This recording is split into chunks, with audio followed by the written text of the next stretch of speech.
Kinumpirma ni House Senior Deputy Majority Leader Sandro Marcos na humingi siya ng payo sa kanyang ama na si Pangulong Ferdinand R. Marcos Jr. tungkol sa issue ng impeachment laban kay Vice President Sara Duterte. Ayon kay Congressman Marcos, sinabi ng Pangulo na gawin lang niya ang kanyang tungkulin at sundin ang kanyang obligasyon sa konstitusyon.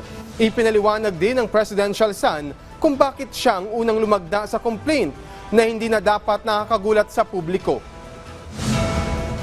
As to why I was the first one to sign, alangan naman kung sasabihin ng tao na gusto nilang huhukayin yung lolo mo at itapon yung katawan sa West Philippine Sea.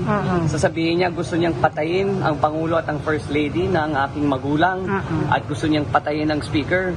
Ba't naman nagugulat ang tao na pipirma ako dyan?